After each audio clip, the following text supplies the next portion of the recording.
Hey guys, this is Mike, your host of Craft Beer Storm, also founder of Bear Brewing Company. How you guys doing?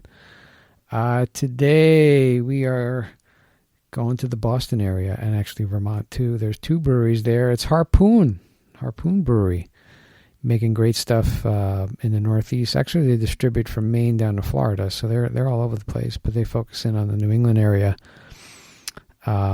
And they have Harpoon IPA, which I interviewed Todd Mott. He's a Tributary now, his own brewery, but he created Harpoon IPA, and he was the brewmaster there. And I talked to Al Marzi, who's the Chief Brewing Officer. I never heard of a Chief Brewing Officer, a CBO, right? You hear a CEO, CFO, but he's the Chief Brewing Officer, which is awesome.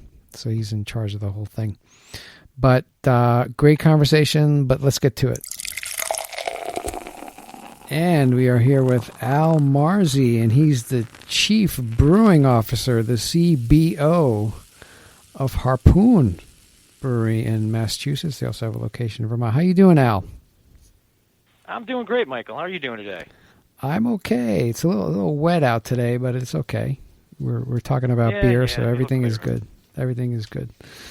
But, I'm glad we got connected, and I appreciate you coming on. So I guess what I start out with everybody is just kind of maybe give me your story. Where'd you come from? You know, how'd you end up at Harpoon, where you guys are going? If you could take it from there. Sure. Well, let's see. I started at Harpoon, it was actually 28 years ago this month. Wow. And I had, time flies. Kind of hard. It does. Yeah. When I started, there were 8 of us. I graduated from BU with a degree in communications, so I'm using my degree right now, which is impressive. It's just good. And I was playing in a band and painting houses at the time, and I had a buddy that worked at Harpoon, and I'd come down and hung out with him a bit. And so I thought, hey, I'll apply for a job. So I met the owner that was here at the time, Rich, and gave him my resume and tried to get a job in the marketing department. And he said no. And wow. And he called me back the next day and said, yeah, still no, but I need a delivery guy. So if you want to drive the truck, you're hired. And I said, sure, I'll do that if I can be the assistant brewer too. And he said, yeah, you're the assistant brewer. Get in the truck. Cool. I started delivering beer for about 8 to 10 months, and fun fact, or at least fun for me, the person who trained me at the time was Warren Dibble, who is our CFO now. So he started in the truck, became the CFO. I started in the truck and became the CBO. Wow. And yeah, a long time ago. So it was a pretty small facility at the time. Like I said, there were 8 of us. And I just started doing a little of everything when I came in. In fact, I think you spoke with Todd Mott recently. I did. Todd Mott was the head brewer. Yeah, when I started as the assistant brewer. Oh, okay. So I learned under Todd, which was great. Great guy, great brewer. Yeah. Learned a lot. So I did that, and then I just kind of picked up doing different things, whether it was filtration, lab work, packaging, and then as the company grew. I was given the opportunity to grow with it, which was fantastic. And while I had some practical experience, they decided to invest in me and sent me out to Siebel Institute of Brewing so I could get some more of the scientific background. Right. Then came back, and as the company grew, we had start with a 20-barrel system, went to a 60-barrel system, and now a 120-barrel system, and now we've got 200 full-time employees and 2 facilities, and just kind of keep taking what's new and passed my way, and just really enjoying working with the people that I'm with every day. That's great. No, beer is so great. And then, you were in the beginning. I think there were 3 partners that had founded it. It was back in 1986, Correct. I think, that they... George, Rich, and Dan, the original 3, and now Dan is the one who is left, and he is the reason that we became an employee-owned company. And then George and Rich moved on, I guess? Yeah, George moved on pretty early on. They realized they couldn't have 3 founders, and George went on to lead an incredibly successful life. I believe he's retired. Wonderful guy down in Florida. And then Rich was with Harpoon up until 5 years ago when Rich had been here, I think, for 28 years at that point, and decided he wanted to do other things. and he, had talked about selling the company, and Dan really wanted to keep the company private, and so the decision was made to become an employee-owned company. And so then Rich sunset out of here, and we took on a loan from a bank and started giving stock to the employees, and that's where we are today. Right. I saw on the website, too, it's employee-owned. A big portion of it is. So that's great. 48% now. We'll eventually be 100%. Same like New Belgium, like it's kind of the employees there are fantastic. The culture there is awesome. I haven't been. Yeah, I mean, we always thought we had a pretty nice culture here. People were always involved. Right. But when you actually own it, you become even that much more involved in the success of your department. Yeah, it's phenomenal. It makes a lot of sense, employee owned. I mean, it's just the caliber of the execution of people that work there is just like, wow, man, I own this, man. I better give 110%. It's not just like a job. Absolutely. You come in, and I think it's a great idea. And you've seen it from company to company. You take away the us and them. There is no them. It's you. It's we. It's us. Like we're on the same side of it. It's like we. So it really helped. That's absolutely great. Fantastic. Yeah, and so now you're there. Now, you're involved? Do you have any new beers that you get involved with? I guess I think one of them that came out, the Rec League. I'm looking on your website. Yeah, Rec League came out this year. It was a new year-round product, and it's being received phenomenally well. It's sort of listed under the Better for You beers. The most important thing is it tastes phenomenal. It's a hazy pale ale, but it's got wonderful flavor, juicy flavor. Wow. But it's got buckwheat kasha in it. It's got some chia seeds in it. It's got Mediterranean sea salt, so electrolytes. It's about 3.8% ABV, so it's a very easy drinking. It's a lower ABV, yeah, and it really resonates with, Harpoon's, tagline is love beer, love life. We're very involved in all kinds of activities, whether they're charitable or athletic, and so we have a 5-mile road race. And after the 5-mile road race, people want to drink beer, and here's a great crushable beer that helps you rehydrate, and it's delicious. And so we've gotten press from Runner's World and a number of other publications that have latched onto it. And again, I think the main thing is it tastes great, but it's also got these other things going for it, which people are looking for these days. So. It looks delicious. We're very pleased with it. Yeah, I see it. I see it on the web. I got to get some. And I want to do that 5-mile rate. When is that anyway? We just had it in May. That is one of the charitable things that we do. We've been doing it for a number of years, and so there are 5,000 people that run in it. And it starts at the brewery, goes around Castle Island, comes back, and it's a fundraiser for ALS. And we have raised over $2 million for ALS research. That's fantastic. Which is pretty impressive. Yeah, we've been very, very proud of that. Wow. It's a fun day. Yeah. We're doing, actually this Saturday, we're doing ALZ, Alzheimer, in Rye, New Hampshire. They're doing a bike race. And we're going to be the beer. They came in. It's like, do you want to be the beer? So we created an ALZ ale, which will be served there, and they'll give me their coupon, and I'll give them a pint of ALZ ale, and we like doing stuff like that too. But it's great and it brings people together. We were talking before the call, and beer is just fantastic. Did you go out to the Craft Brewers Conference or? I didn't go this year. Okay. Actually, it was one of the few years I've missed. We sent some other people out. I had some other things going on, but yeah, it's just gotten larger and larger. You were out there? Oh yeah, I went out there, and as we were talking about beer, and I'm like, there's 14,500 people that are happy, right? Like, where would you find that in any one place, right? And what brings them all together? It's beer. Well, I guess the one place I would think of is one of our events. We've had. We had over 10, well, if you count the road race, we had 15,000 people at Harpoon one weekend in May for our summer, quote-unquote, beer fest. And I would say that most of them were very happy. And there you go. See, there's another example, but that's fantastic. All that good stuff, yeah. But I like this beer. It's because I'm doing the New York City Marathon, too, so I should get some of this and drink it instead of Gatorade. Wow. Good for you. That's another charity. I'm doing that for American Cancer Society. They got me into the got me into the marathon. So I have to raise. Well, I was supposed to raise 3,200. I multiplied it by 10, so we're trying to raise 32,000. So I got to start hitting up companies. Why not? You know, why Good not? luck with that. Why not? Why not? That's a great cause. But and this beer seems to. Is it? Now, where is it? Where do you sell this Rec League? Is it in New Hampshire yet? I don't know, or is it just at your brewery? Oh yeah, yep. It should be in New Hampshire. It should be in every area that we distribute. You know, we're basically as far north as Maine, far south as Florida. I think we're in 24 states, maybe. I was going to ask. Far west is, where do you Texas is the only distribute? thing. Yeah. Mm-hmm. It's 70% of what we sell is New England. Okay. You know, in Vermont and in Massachusetts is probably 40-something% of that. So we're really New England, but we are in some other states up and down the eastern seaboard, and then, like I said, Texas and Minnesota.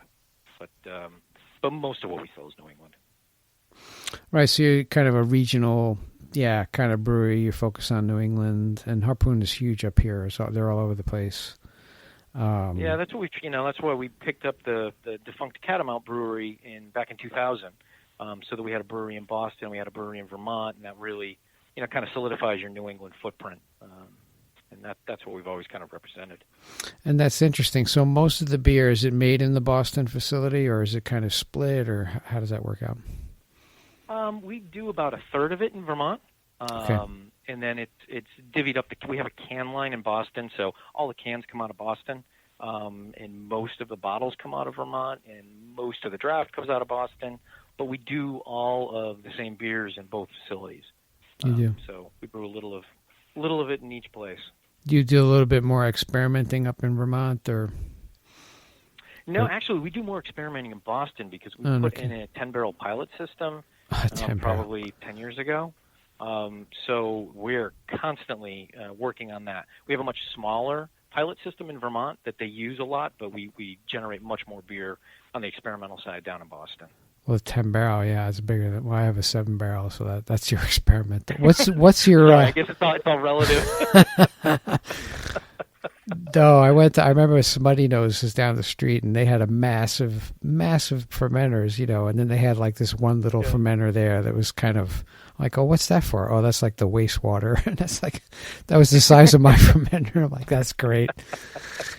So, I mean, we have a small brewery here, and actually I'm trying to sell this location here because I want to try to go to that next level. I don't know, maybe contract brew, or I kind of have the brand. I just want to move on to the next level. But what is your bigger, what is your system then? What is it? I mean, how big is it? Your normal system. Our 120-barrel system in Boston? It's a 120-barrel. Okay, yeah. That's huge. The 120-barrel Hubman system. In Vermont, we have a 50-barrel system. Okay. And then we have the 10-barrel pilot. And then what kind of fermenters do you have? Like, what are the size of your fermenters? All kinds of different sizes. In Boston, we've got mainly 120s inside, and then 500 or 480s, depends on how you want to look at it. We have outside, and then we have a couple of 1,200-barrel bright beer tanks outside. And then inside we have 120s and 240s for bright tanks. Man. In Vermont, because it's a 50-barrel brew house, we've got some 150s. Well, we got a 50, we got a couple of little 50s, and then some 150s, 200s, and 250s in Vermont. Wow, that's huge. So now all different sizes. The ones that are outside, what are they? Temperature controlled, I guess. They're jacketed, or how does that work? The main thing is having insulation. I want to say there's 6 inches of insulation around them. Yeah. And we've got 9. We have 9 of those 500-barrel outside fermenters in Boston, and in Vermont they're all outside. In fact, that was the first time I'd seen them when we purchased that back in 2000. That gave me the idea for how we would design things down in Boston. Man, it gets cold up there, man. It should be a lot of insulation. It does. You got to have insulation. You got to keep an eye on things. I won't lie and say we haven't frozen something in the winter when someone wasn't paying close enough attention. But at least you got alcohol in it, so you've got ABV. You can get down 29 degrees without worrying about it. This is true. So as long as it doesn't sit too long, No. you're okay. But that's what shocked me. Well, I went to Ireland. We use Irish barley in all our beer. That's the base. That's kind of our thing. But I went to Ireland because there's like a West Cork distillery. That's where we kind of got the whole idea from. But they make whiskey, and they had a bunch of fermenters outside. I'm like, what are these things doing outside? And it's like, the temperature on Ireland doesn't like go below 50, so we can have them outside. I'm like, you're right. You know what? You're right. You have these massive, but I'm like, it just doesn't make sense to me. But then I'm like, you know what? You're right. So why enclose them? Just leave them out there. But now, do you use any local ingredients in your beer, or do you have some type of certain beers where you add some things into? We do. For us, it's always about quality. Mm-hmm. And as long as we can get quality local ingredients, we're happy to use it. I know we're going to be doing a wet hop beer with 4-Star Farm from Massachusetts. We'll be doing that this fall, and we've been making a Maine beer, a Maine blueberry beer, and we're using some malt from Maine, some Mapleton Pale Malt.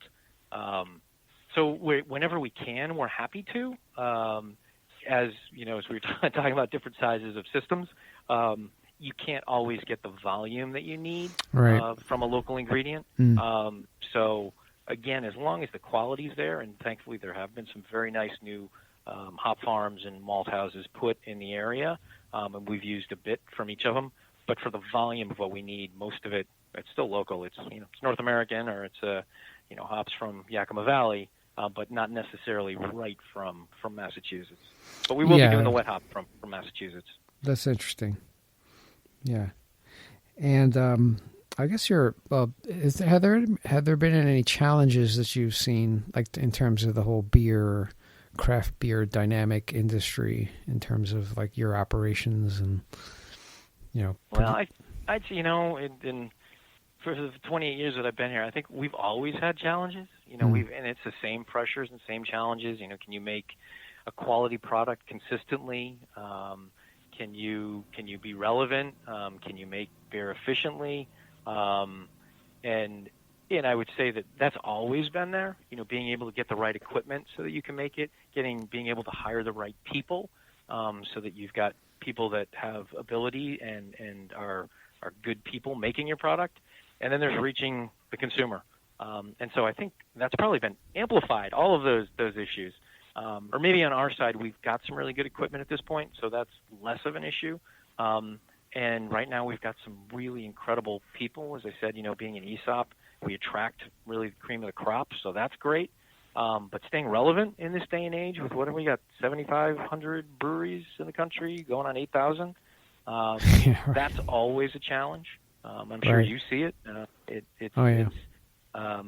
There are constantly new places popping up. So doing what we can and managing our relationships with our distributors, making sure that when people come to the facilities, they have a fabulous time. If they come to our events, they really develop a connection and affinity for Harpoon and UFO and Clown Shoes. And, we have multiple products now, multiple brands. So you have to be on your A game. You can't take anything for granted. But it's always been that way for us. It's always been a challenge. When it was just us going against imports and Sam Adams, we had to be at the top of our game. Now that there are 7,000 breweries, we have to stay at the top of our game and make sure we're giving people products they want to drink, that we enjoy, and that meets a need. So, never a dull moment. No. And you mentioned a couple of brands there, the UFO. Maybe you can describe it to people, because we're trying to broadcast this podcast out to all beer drinkers. It doesn't matter if they're craft beer or not, but we're trying to convert people to craft beer. But the UFO beer. Absolutely. UFO we've had since late 90s, and it was really, it's interesting. UFO stands for unfiltered offering. It doesn't necessarily mean all spaceshipy. It's unfiltered offering. And when we first started back in the late 90s, we made a Hefeweizen, and it was a cloudy beer. People didn't know what the heck it was. You had Widmer on the West Coast making a Hefe, but no one was making one on the East Coast. We had to explain to people that, no, it's okay. Just because it's cloudy, it's not a problem. Which today, in this day and age, everybody wants cloudy. It's like, why isn't it cloudy? Right, Yeah, they didn't understand why, and we had to explain what wheat was and what Hefe meant and what Weiss meant, and a lot of tastings, and then that line has just really expanded. It tends to be it's a very easy drinking, accessible, flavorful experience for people. We really concentrate on flavors, many of them being fruit flavors. We're making as I said, a Maine blueberry currently. Our summer seasonal is a Georgia peach. We've got UFO White, which is a white ale that's been around for a long time, and it's just a great, refreshing. You've got coriander and orange peel, and so that's the UFO line that we've had.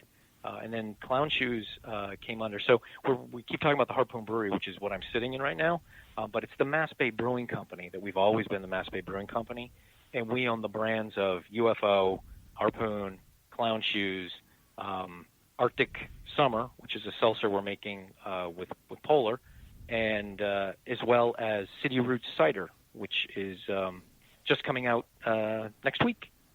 We have 5 brands now, which is pretty wild. So now you're doing ciders too. Yeah. We've been making cider under the Harpoon brand for quite a while. Okay. And now it'll be under the City Roots brand.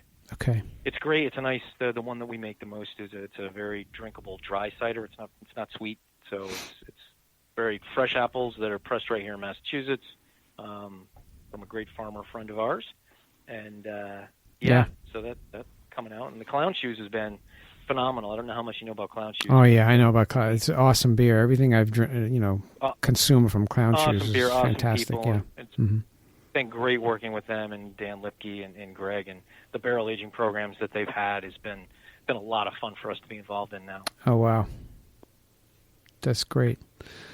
Wow. But I appreciate you being on. What would you say as you wrap it up to individuals who haven't really tried any craft beer, or maybe they're sticking to their mass-produced beer?